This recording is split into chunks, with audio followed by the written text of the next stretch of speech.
그래서 르네상스에 이성이 꼽히기 시작을 합니다. 뭐 르네상스는 우리 알다시피 철학적으로는 뭐 이성 철학의 도입부에 불과하고요. 철학적인 성과보다 예술적인 성과가 많이 크죠. 예. 르네상스 사람들은 드디어 이성이 르네상스 아주 초기 혹은 전에까지만 해도 미술을 보면은 나름대로 미술이란 건 뭡니까? 현실을 화폭에 표현하는 거죠. 예? 그래서 보는 거 아닙니까? 그건 옛날 동서고금의 진리인데요. 그러면 잘 그린 미술이란 건 가급적 사실에 가깝게 그리는 게 잘 그린 미술이겠죠. 예? 근데도 중세에도 비유가 있었습니다. 나름대로. 예? 비유라기보다 어떻게 되냐면 예를 들어 이렇게 해서 성모상을 그립니다. 그런 성모를 이렇게 해서 아기 예수를 품에 안고 있는 성모를 그립니다. 근데 중세의 미술은 다 의뢰인이 있어야 됩니다. 화랑의 개념이 생긴 게 19세기거든요. 그땐 시장을 위한 그림을 화가가 그립니다. 예? 근데 그 전까지는 전부 화가들도 먹고 살아야 되지 않습니까? 반드시 의뢰인이 있고 클라이언트에게 그려주는 개념입니다. 돈을 받고 그 고객 중에 하나가 큰 게 이제 교회죠. 예? 교회나 왕 이런 사람들 혹은 이제 르네상스 시대엔 부호들이 그림을 의뢰하기 시작합니다. 신흥 상인 계급들이. 그러면 의뢰자는 요만하게 그립니다. 예? 성모는 이렇게 크게 그리고요. 그러니까 사실은 이게 사실적은 아니죠. 예? 근데 중세는 이게 사실적이라고 여겼습니다. 그러니까 지금의 사고방식하고는 같은 것도 있고 다른 것도 있는데 이런 건 상당히 다른 겁니다. 종교적으로 중요한 인물은 크게 그리고 그렇지 않은 그림은 작게 그리는 것을 사실이라고 믿던 시대입니다. 근데 르네상스 시대엔 이런 사실성이 무너집니다. 그래서 나온 게 원근법이라는 참 얄궂은 개념인데요. 원근법 많이 들어보셨죠? 예? 원근법은 정말 사실적. 그림은 2차원의 예술 아니겠습니까? 근데 이걸로 3차원을 담으려니까 건물을 이 미술도 못하는 사람이 이렇게 해야 됩니까? 말하자면 이렇게 시선에 가까울수록 더 크게 그리고 이런 게 원근법 아닙니까? 이러니까 훨씬 입체적으로 보이는 거예요. 동시에 사실적인 그림이네. 근데 여기 참 아이러니가 있는 게 이게 사실입니까? 이 건물과 이 건물은 사실 똑같은 크기예요. 근데 이쪽에서 볼 땐 사실 일부러 이걸 작게 그려야만 더 사실적으로 보이는 거예요. 이 역설이죠.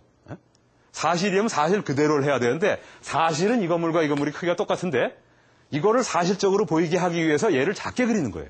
묘한 역설이 성립을 하는 겁니다. 이게 중요한 건 뭐냐면 단순히 미술적인 사고만, 이거 원래 건축에서 나온 말인데요. 왜냐면 건축은 진짜 원근법이 중요하거든요. 잘못하면 건물이 무너지니까. 근데 나중에 이제 미술 회화에도 도입이 되는데 이것이 왜 중요하냐면 사실성의 개념이 과거처럼 단일한 기준으로 정해지지 않는다는 걸 사람들이 알게 된 겁니다. 과연 르네상스 시대에나 가능한 발상인 것이죠. 그래서 르네상스 시대에 드디어 이제 신학에서 아퀴나스는 이제 르네상스보다 한 세기쯤 전 사람인데 이미 자연신학이라는 말로 세속학문, 종교과 관계없는 학문의 길을 열어놓은 거 아니겠습니까? 그것이 이제 의성의 시대에 들어오면 아주 번물처럼 이제 터져 나갑니다. 2 더하기 3이 5라는 것까지 신이 명령을 내린 건 아니다. 이런 말을 하죠. 제가 산수를 지금 말씀드렸다면 그래서 근대 철학의 첫 함성이 터져 나옵니다. 데카르트라는 사람입니다. 데카르트는 원래 수학자였는데요. 30년 전쟁이라고 17세기 초에 유명한 전쟁에 참여를 했다가 희한한 경험을 합니다. 희한한 경험이라기보다 사실 한 2000년 전에 중국 장자가 했던 말이기도 해요.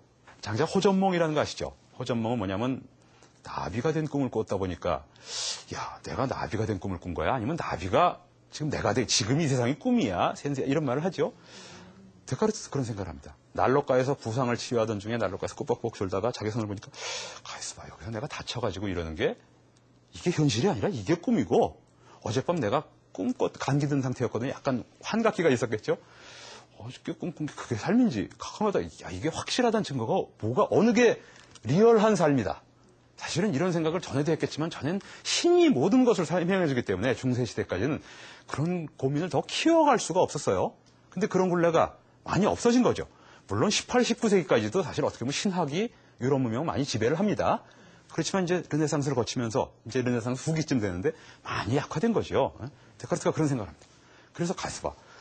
이제 확실한 게 뭔가라는 생각을 하게 됩니다. 누구도 어떤 생각에 대해서 확실하다고 말할 자격이 있는 사람은 없어요. 데카르트는 그게 헷갈리는 거예요. 그럼 확실한 알을 얻기 위해서는 인식의 토대가 필요한데 어떤 게 확실하다고 어떤 게 절대적으로 확실하다고 말할 수 있는 사람이 아무도 없으니까 너무 괴롭습니다. 그래서 고민을 합니다. 그래서 결정적인 아주 절묘한 해답을 얻어냅니다. 한번 의심을 해보자는 거죠. 확실한 게 없으면 확실하지 않으면 의심할 수 있는 거 아니겠습니까? 이 컵은 바로 앞에 물을 담고 앞에 있는데요. 심지어 이것도 아닌 거 아니야 혹시? 뭐 만져보기 전에요. 한번 생각해봐요. 아닐 수도 있겠죠 사실 뭐. 제가 헛것을 보는 건지도 모릅니다. 어쨌든 간에 속는 나는 있어야 되는 거거든요. 내가 있어야 헛것을 보는 것이고요. 그러니까 어쨌든 나는 남는 겁니다. 더 데카르트는 수학자라고 그랬죠. 어떻게 보면 더 자명한 수학을 봅니다. 2 더하기 3은 5다. 이건 확실한 알미죠 사실은. 근데 데카르트는 이것도 의심을 합니다. 의심할 수 있다고 봅니다.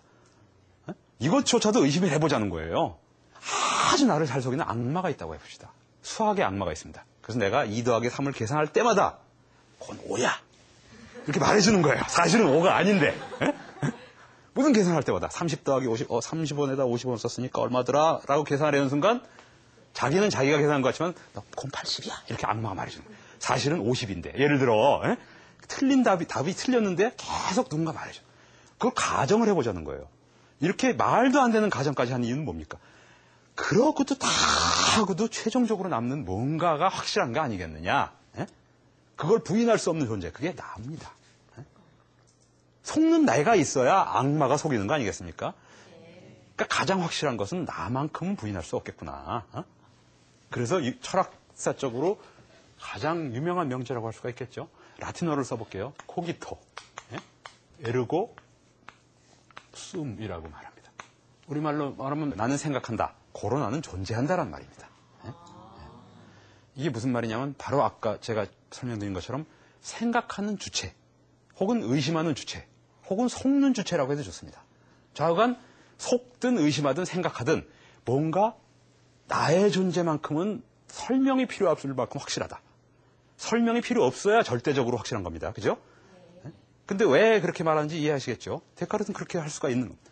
모든 것을 의심하고 모든 것을 다 걸쳐버리고 그래도 이 바보 같은 나라도 남으니까 이것은 인식의 출발점을 삼을 수 있겠구나. 그래서 나는 생각한다. 생각하는 나라는 것을 철학의 출발점으로 잡습니다.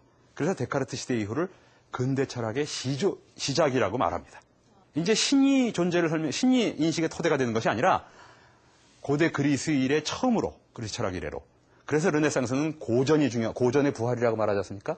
데카르트도 마찬가지입니다. 고대 그리스 시대 이후 처음으로 한 2000년 가까이 신학이나 신적인 사고가 지배오다가 인간의 이성이 생각하는 인간, 이것이 인식의 출발점이 되었다고 삼을 수 있게 된 겁니다. 그래서 철학사적으로도 데카르트가 이제 1600년 정도에 태어나서 17세기죠. 1600년대를 살았던 사람인데 그때부터를 근대 철학이라고 말을 합니다. 신학의 굴레로부터 완전히 벗어났고, 그렇다고 철학의 신학을 대신하는 게 아니라 기존의 신학이 했던 걸 철학도 하고 과학도 하고 여러 가지 이제 그 세속 학문들이 생겨나기 시작한 무렵이죠. 마침 그 시기에 또 종교개혁도 거의 완료된 때였고요. 그래서 유럽 전체가 크다는 정신사적인 변형을 겪는 건데 이 데카르트의 간단한 명제